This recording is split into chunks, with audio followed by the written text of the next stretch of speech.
हमारा माथा शर्म से झुक जाता है। लोग अलग अलग तर्क देते हैं, हर कोई मनोवैज्ञानिक बनकर के अपने बयान देता है, लेकिन भाइयों बहनों, मैं आज इस मंच से मैं उन माताओं और उनके पिताओं से पूछना चाहता हूं, हर मां बाप से पूछना चाहता हूं कि आपके घर में बेटी 10 साल की होती है, 12 साल की होती है, मां और बाप चौकन्ने रहते, हर बार पूछते हैं कहां जा रही हो, कब आओगी, पहुंचने के बाद फोन करना। बेटी को तो सैकड़ों सवाल मां बाप पूछते हैं, लेकिन क्या कभी मां बाप ने अपने बेटे को पूछने की हिम्मत की है?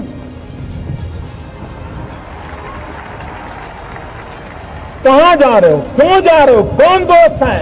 इन गरीब के प्रति हमारा देखने का भाव ठीक नहीं।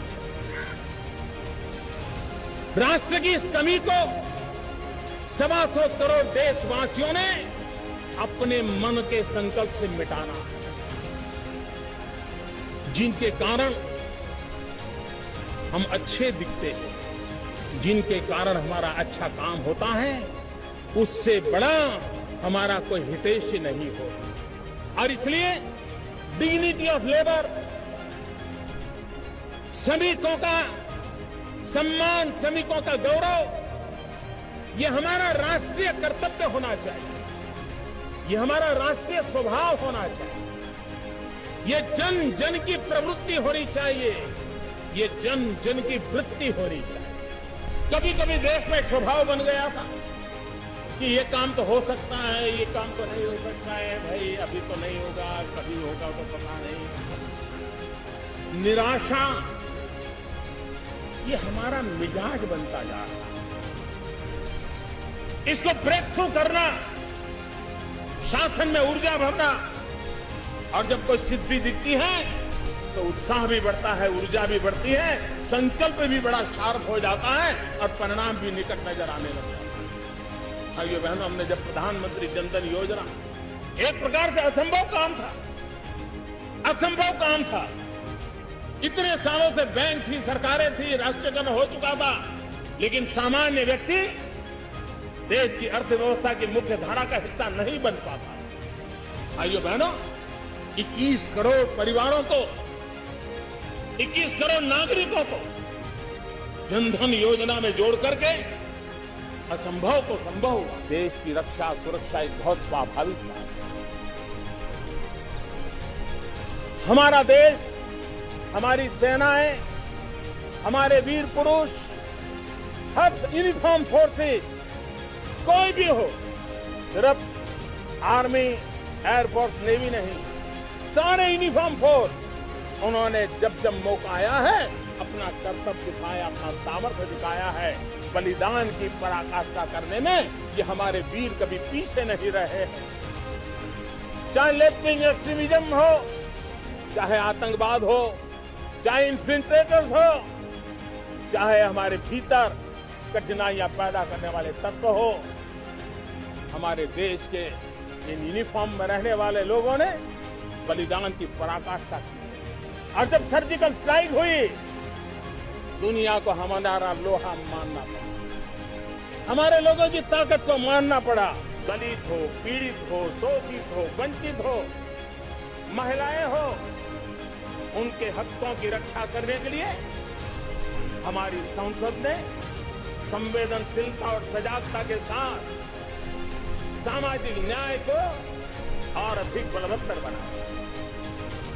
ओबीसी आयोग को सालों से संवैधानिक स्थान के लिए मांग उठाई।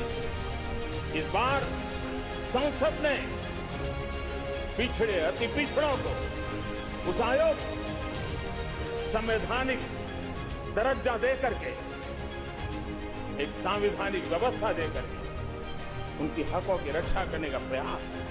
10 हफ्ते के भीतर भीतर ही अनुच्छेद 370 का हटना, 35A का हटना,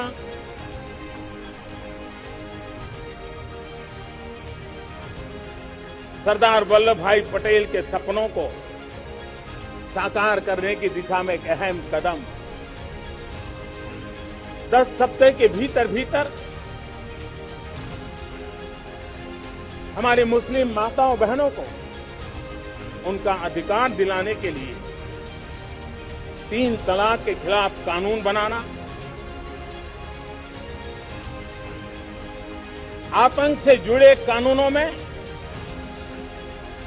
आमूल-चूल परिवर्तन करके उसको एक नई ताकत देने का, आतंकवाद के खिलाफ लड़ने के संकल्प को और मजबूत करने का काम, हमारे किसान भाइयों बहनों को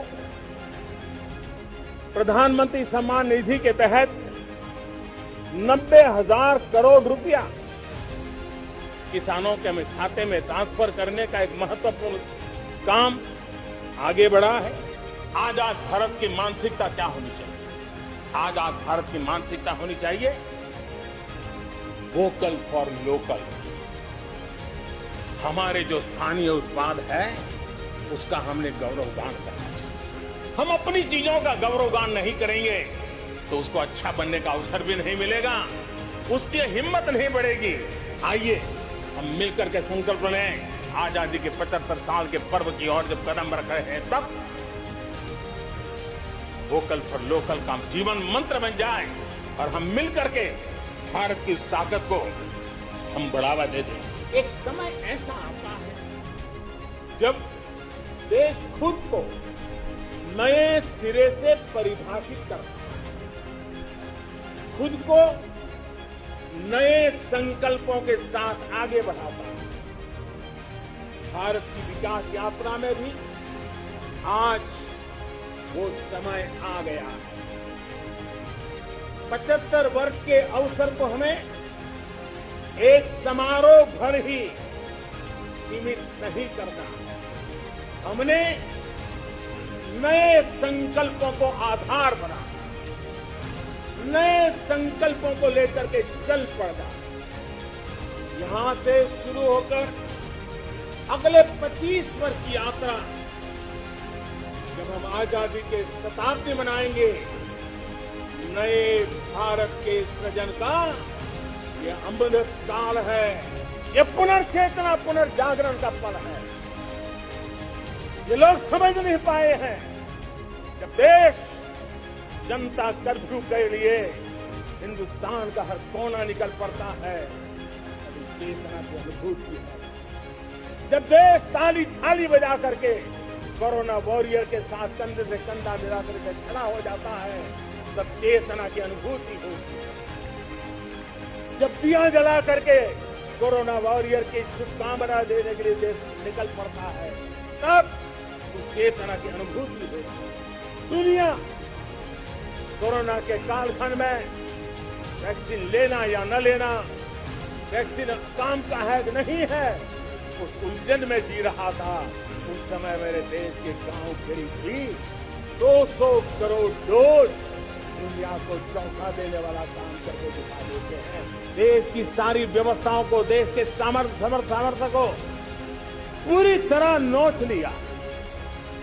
भ्रष्टाचार से मुक्ति, भ्रष्टाचार के खिलाफ जंग, हर इकाई में, हर क्षेत्र में।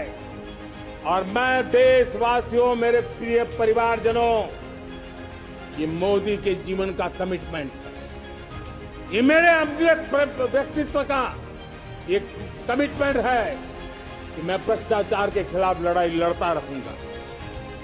दूसरा, हमारे देश को नोच लिया है परिवारवाद ने। इस परिवारवाद ने देश को जिस प्रकार से जकड़ के रखा है, उसने देश के लोगों का हक छीना है। और तीसरी बुराई तुष्टीकरण की है। भारत का विकास किसी के लिए संकट लेकर के नहीं आता। हम विश्व में समृद्ध थे, तब भी हमने कभी दुनिया को युद्ध में नहीं झोंका। हम बुद्ध का देश है, युद्ध हमारी राह नहीं है। और इसलिए विश्व चिंतित न हो भारत के आगे बढ़ने से। मैं विश्व समुदाय को विश्वास दिलाता हूं कि आप भारत के संस्कारों को समझिए, भारत के हजारों साल के इतिहास को समझिए। आप हमें संकट मत मानिए, आप उन तरकीबों से न जुड़िए जिसके कारण पूरी मानव जात का कल्याण करने का सामर्थ्य जिस भूमि में है, उस भूमि को ज्यादा मेहनत करनी पड़े। लेकिन फिर भी मैं देशवासियों को कहना चाहता हूं, चुनौतियां कितनी ही क्यों न हो, चुनौती को चुनौती देना ये हिंदुस्तान की फितरत में है।